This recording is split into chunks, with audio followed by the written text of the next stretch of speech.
or a long term into the future. So these are examples of why a recurring revenue stream is important and valuable, and some examples of companies that have recurring revenue streams. Non-recurring revenue streams are very similar to what you might think of as a hunter-gatherer. A hunter goes out and uses a bow and arrow or a spear or a gun and shoots some game. And he brings the game back, and that game feeds his family or tribe or whatever for a brief period of time. Unlike the farmer, the hunter is only able to carry so much game back. So that game has a limited benefit cycle. So from the hunter-gatherer perspective, we come up with the non-recurring revenue stream. Now the questions that you ask are somewhat similar.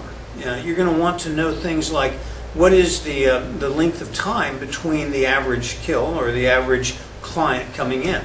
How much does it cost to acquire this client? What's the recurring, or what's the cost of acquisition of the client? And what kind of contribution margins are you dealing with? Examples of companies that, or business types that have non-recurring revenue streams are attorneys and realtors and furniture stores and auto dealers.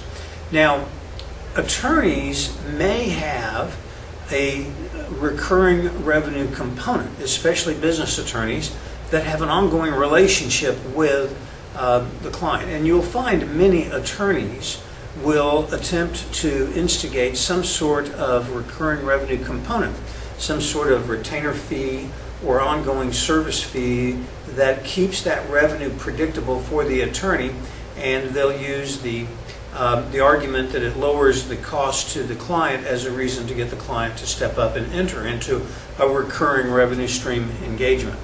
Car companies, auto dealers, love to have service agreements where they'll charge you a quarterly or annual fee and provide you with a certain number of service engagements that you can take advantage of. Real estate agents are not really very typically able to generate a recurring revenue stream unless they're in the property management business, in which case they can take a percentage of the fees that they generate in terms of rental income for managing the property. But most real estate agents deal with a one-time sale situation, so it's a very non-recurring revenue situation. So there are hybrid models, and examples of companies that have both a recurring and a non-recurring revenue component would be mortgage companies. Mortgage companies have a non-recurring component in the sense that they have upfront fees for initiating the mortgage. But they also have the recurring component in that on the monthly payments over the period of time, they receive interest income for the monies that they've loaned.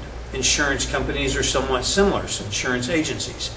An insurance agent is typically going to receive an upfront fee for initiating an insurance policy, whether it's a life insurance or a health insurance or a property insurance policy.